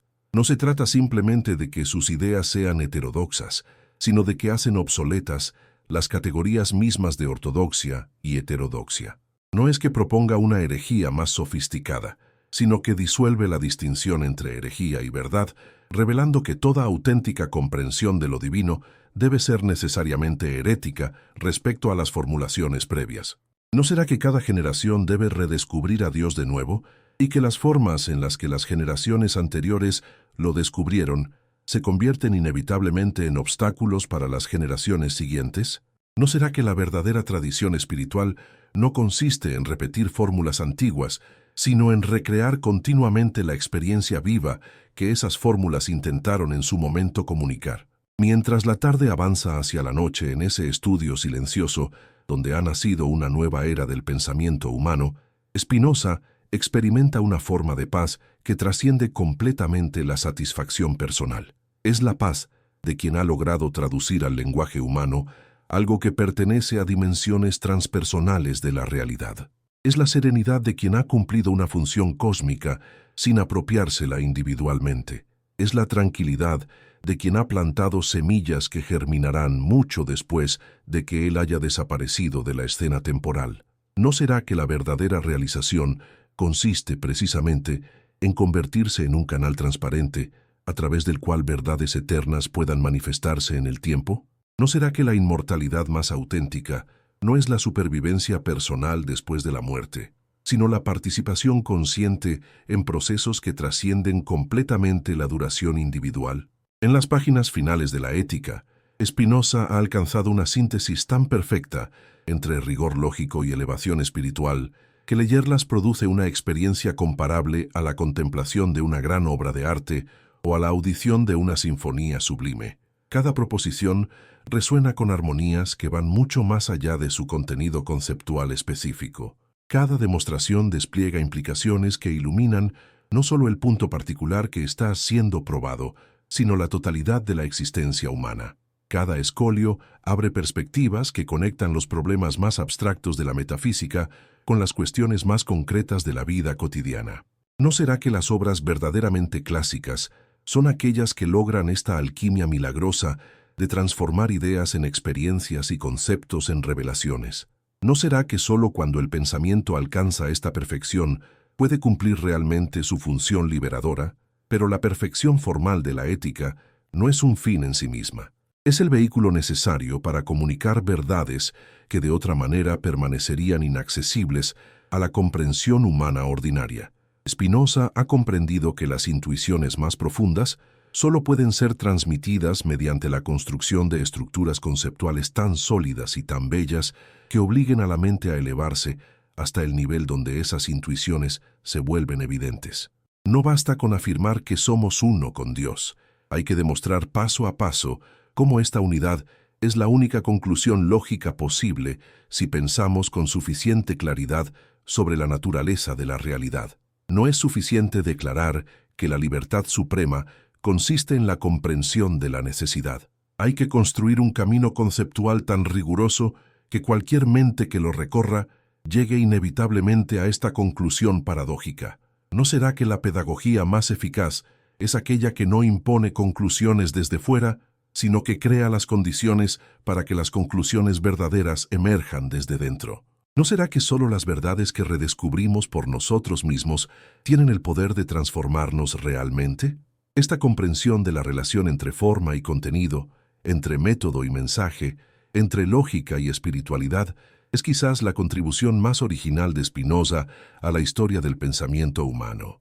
Ha mostrado que es posible ser completamente riguroso sin ser árido, absolutamente preciso sin ser mecánico, rigurosamente lógico sin ser emocionalmente frío. Ha demostrado que la razón llevada hasta sus últimas consecuencias no se opone a la experiencia mística, sino que la culmina y la purifica. Ha probado que el pensamiento más abstracto puede ser también el más concreto cuando se aplica a la comprensión de nuestra propia naturaleza esencial. ¿No será que la separación entre cabeza y corazón, entre intelecto y sentimiento, entre ciencia y espiritualidad, es una de las mutilaciones más destructivas que la cultura occidental ha infligido a la conciencia humana? ¿No será que solo superando estas divisiones artificiales podremos recuperar la integridad que nos permita abordar los desafíos de nuestro tiempo? En la tranquila soledad de su estudio, mientras las sombras de la noche van envolviendo gradualmente los objetos familiares que han acompañado años de trabajo silencioso, Spinoza experimenta algo que va mucho más allá de la satisfacción intelectual. Es como si hubiera logrado capturar en palabras humanas algo de la música infinita que suena eternamente en las profundidades de la realidad. Es como si las páginas que tiene frente a sí fueran ventanas abiertas hacia dimensiones de la existencia que normalmente permanecen ocultas a la percepción ordinaria. Es como si hubiera construido un instrumento conceptual tan preciso y tan poderoso que cualquiera que aprenda a usarlo correctamente podrá acceder a formas de experiencia que transformarán completamente su comprensión de lo que significa ser humano. ¿No será que los grandes libros son siempre algo más que libros? ¿No será que son puertas, espejos, llaves que abren dimensiones de nosotros mismos que ni siquiera sabíamos que existían? Pero hay algo aún más extraordinario en lo que Spinoza ha logrado. Ha creado una obra que es simultáneamente completa en sí misma e infinitamente abierta en sus implicaciones. Cada lector que se acerque a la ética con verdadera comprensión descubrirá en ella aspectos que ningún lector anterior había visto. Cada época histórica encontrará en sus páginas respuestas a preguntas que no habían sido formuladas cuando fue escrita. Cada cultura que la asimile la transformará al mismo tiempo que será transformada por ella. ¿No es esta la marca distintiva de las obras verdaderamente universales? ¿No será que solo aquellos textos que contienen más de lo que sus propios autores sabían conscientemente que estaban poniendo en ellos pueden sobrevivir al paso de los siglos y seguir nutriendo a las generaciones futuras? Esta apertura infinita de la obra spinoziana no es accidental, sino que deriva directamente de su objeto mismo.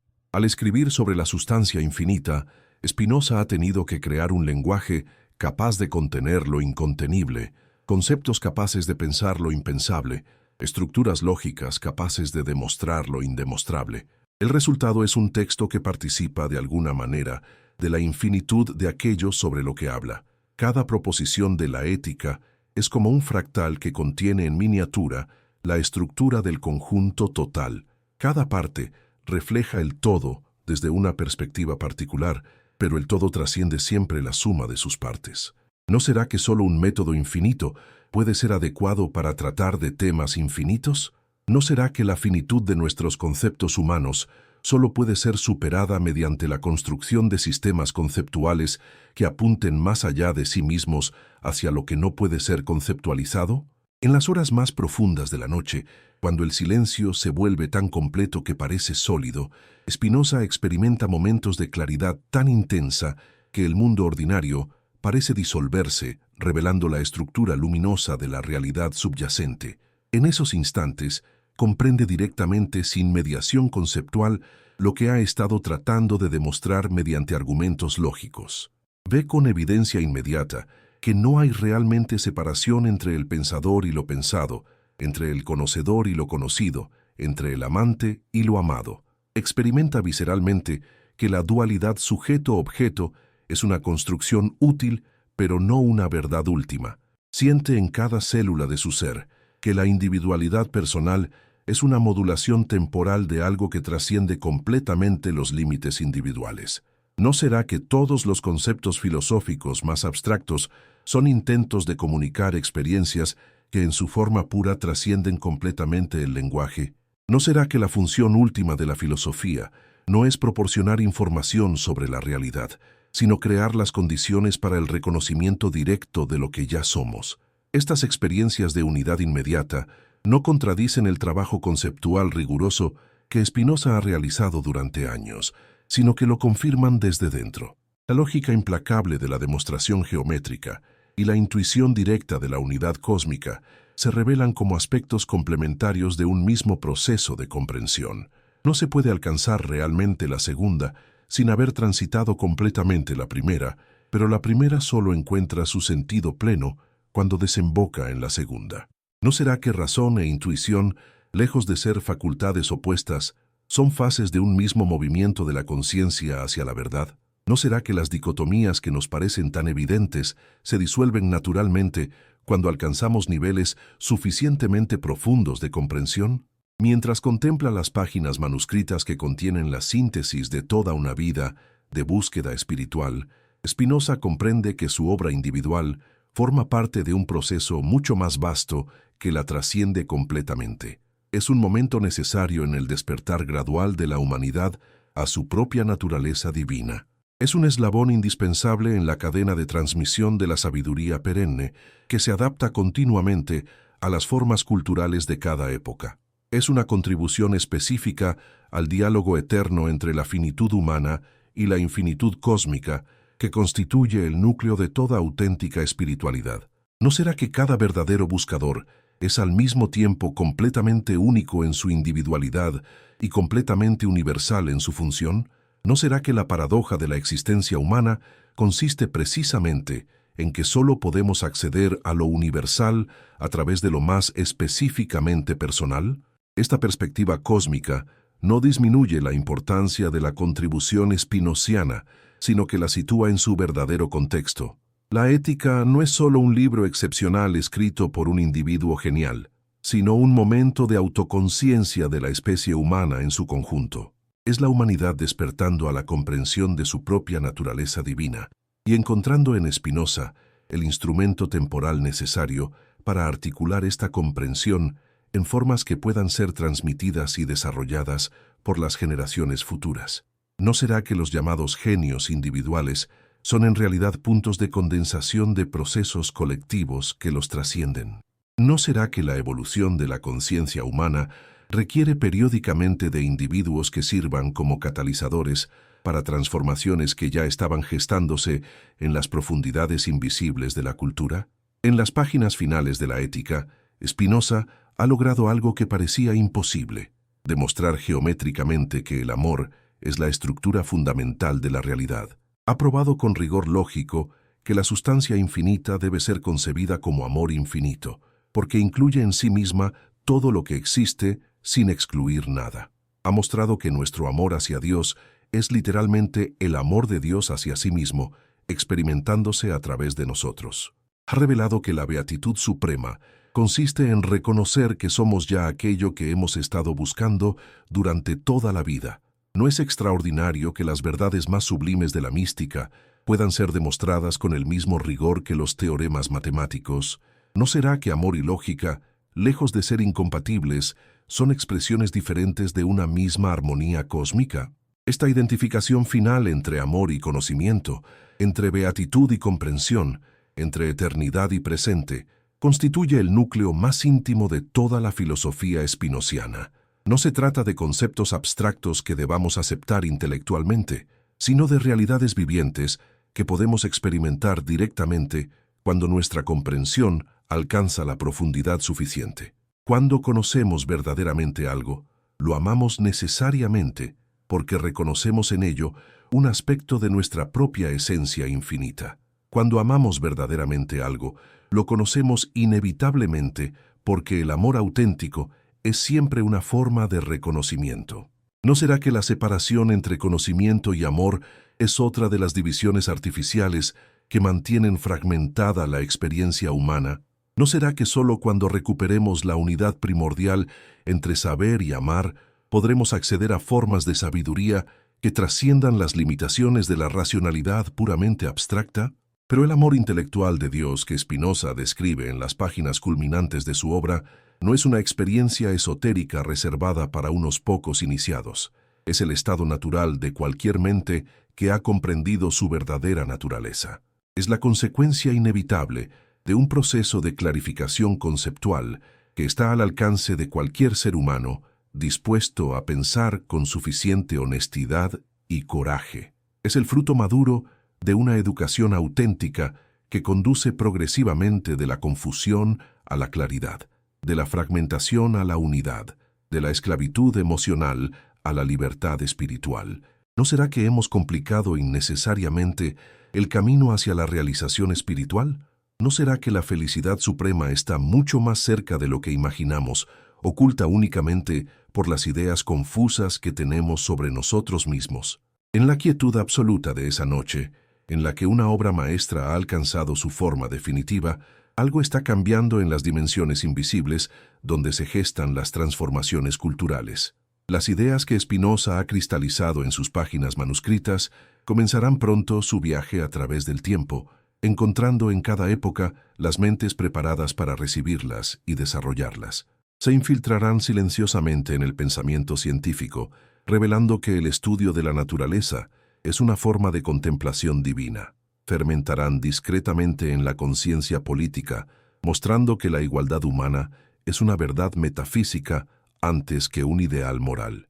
Trabajarán pacientemente en las profundidades de la psicología humana, liberando a generaciones futuras de culpas y miedos innecesarios. ¿No será que las ideas verdaderamente revolucionarias actúan como virus benignos que van transformando gradualmente la mentalidad colectiva? ¿No será que los cambios más profundos son siempre aquellos que ocurren tan lentamente que casi no se perciben hasta que un día descubrimos que el mundo se ha transformado completamente? Spinoza comprende que no vivirá para ver las consecuencias plenas de lo que ha puesto en movimiento. Sabe que su obra encontrará resistencia durante generaciones, que será malinterpretada, atacada, censurada por aquellos que tienen intereses creados en mantener las formas tradicionales de la ignorancia. Pero también sabe que la verdad tiene su propia fuerza y que ningún poder humano puede detenerla indefinidamente. Las ideas que ha formulado poseen una lógica interna tan rigurosa y una capacidad transformadora tan evidente que se abrirán camino por sí mismas, encontrando en cada época los canales apropiados para su manifestación.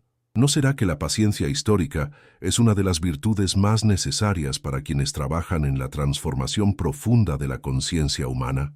¿No será que solo quienes piensan en términos de siglos pueden emprender realmente las tareas que valen la pena?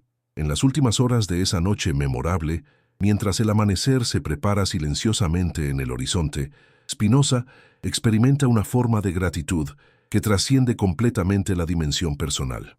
No es gratitud por haber logrado algo excepcional como individuo, sino gratitud por haber sido elegido como instrumento para la manifestación de verdades que pertenecen a la humanidad entera.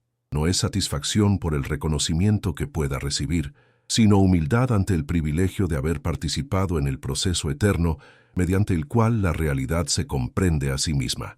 No es orgullo por la originalidad de sus ideas, sino asombro ante el hecho de que verdades tan antiguas como el cosmos hayan encontrado en él un vehículo para renovar su expresión. ¿No será que la verdadera grandeza consiste precisamente en desaparecer como persona para convertirse en canal transparente de aquello que nos trasciende? ¿No será que solo quienes han renunciado completamente al protagonismo personal pueden cumplir realmente funciones históricas universales? Con la primera luz del alba que comienza a filtrarse por las ventanas del estudio, iluminando suavemente las páginas que contienen una nueva comprensión de lo que significa ser humano, Spinoza siente que se está cerrando un ciclo y abriéndose otro completamente diferente. La etapa de formulación conceptual ha terminado. Comienza ahora la etapa de irradiación silenciosa. El período de trabajo solitario ha concluido. Se inicia ahora el período de influencia invisible. La fase de construcción del sistema ha llegado a su fin. Empieza ahora la fase de transformación del mundo, mediante la lenta difusión de las verdades que el sistema contiene. ¿No será que toda obra auténtica tiene estos dos momentos, la gestación en soledad y la fructificación en la historia? ¿No será que solo aquellas creaciones que han madurado completamente en el silencio pueden después irradiar eficazmente su influencia transformadora? Mientras el sol se alza sobre Ámsterdam, bañando de luz dorada los canales que reflejan el cielo como espejos líquidos, Spinoza comprende que está contemplando su obra terminada por última vez con los ojos de su creador. A partir de ahora, la ética tendrá vida propia, generará interpretaciones que él no había previsto, inspirará desarrollos que trascienden sus intenciones conscientes, encontrará aplicaciones en dominios que ni siquiera había imaginado. Su papel como autor individual ha concluido. Comienza ahora su función como eslabón en la cadena infinita de transmisión de la sabiduría humana. ¿No es hermoso este momento en que una obra se independiza completamente de quien la creó para convertirse en patrimonio de todos? ¿No será que solo cuando renunciamos a controlar el destino de nuestras creaciones pueden cumplir realmente el destino que les corresponde? En esta mañana que marca el nacimiento de una nueva era en la historia del pensamiento humano, aunque pocos lo sepan todavía, Spinoza experimenta una serenidad tan profunda que parece contener en sí misma toda la paz del universo. Es la serenidad de quien ha cumplido completamente la tarea que le fue encomendada por la vida. Es la tranquilidad de quien ha traducido al lenguaje humano verdades que pertenecen a dimensiones transpersonales de la realidad. Es la quietud de quien ha plantado semillas que germinarán mucho después de que él haya regresado al seno de la sustancia infinita, de la cual emergió temporalmente, para cumplir esta función específica. ¿No será que la verdadera inmortalidad no consiste en la supervivencia personal después de la muerte, sino en la participación consciente en procesos que trascienden completamente la duración individual? ¿No será que quien logra identificarse completamente con la obra que trasciende su persona ha encontrado ya la eternidad que buscaba? Las páginas de la ética reposan silenciosamente sobre la mesa, pero en su quietud aparente late una energía que transformará el mundo. Contienen la demostración más rigurosa jamás intentada de que no estamos separados de Dios, sino que somos formas temporales de su autoexpresión eterna. Incluyen la prueba más completa, jamás formulada, de que la libertad suprema no consiste en hacer lo que queremos, sino en querer lo que comprendemos que es necesario.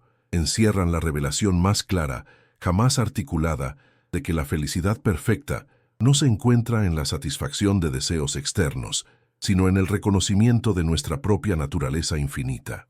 ¿No será que estas páginas silenciosas contienen más poder transformador que todos los ejércitos y todas las revoluciones de la historia? ¿No será que las armas más poderosas para cambiar el mundo son siempre las ideas que liberan a la mente humana de las ilusiones que la mantienen prisionera? Pero el secreto último que estas páginas contienen no puede ser formulado en palabras porque trasciende el lenguaje conceptual. Es el secreto de que no hay secreto, de que lo que hemos estado buscando durante toda la vida ya somos, de que la separación entre buscador y buscado es la ilusión fundamental que mantiene viva la búsqueda. Es la revelación de que Dios no está oculto en algún lugar inaccesible esperando ser encontrado, sino que es la realidad más evidente y más inmediata, tan cerca de nosotros que no podemos verla, tan íntima que no podemos objetivarla. Es la comprensión de que toda búsqueda espiritual es en realidad un proceso de reconocimiento de lo que nunca hemos dejado de ser. ¿No será que la verdad más profunda es también la más simple? ¿No será que solo cuando dejamos de buscar podemos encontrar lo que siempre hemos tenido? En el silencio luminoso de esa mañana, que marca un punto de inflexión en la historia de la conciencia humana, mientras Spinoza contempla por última vez las páginas que contienen su legado más preciado, algo invisible pero real está sucediendo en las dimensiones más profundas de la realidad. Una nueva posibilidad de ser humano ha sido articulada con tal precisión y belleza que ya nada podrá impedir su eventual manifestación en la historia. Una forma de espiritualidad completamente adulta ha sido demostrada tan rigurosamente que todas las formas infantiles de religiosidad quedan definitivamente superadas. Una comprensión tan integral de la relación entre lo finito y lo infinito ha sido alcanzada que la humanidad nunca más podrá sentirse huérfana en el cosmos. ¿No será que los momentos más silenciosos de la historia son también los más decisivos? ¿No será que las transformaciones más profundas ocurren siempre en la quietud de los estudios, donde las mentes más claras formulan las verdades que después cambiarán el mundo?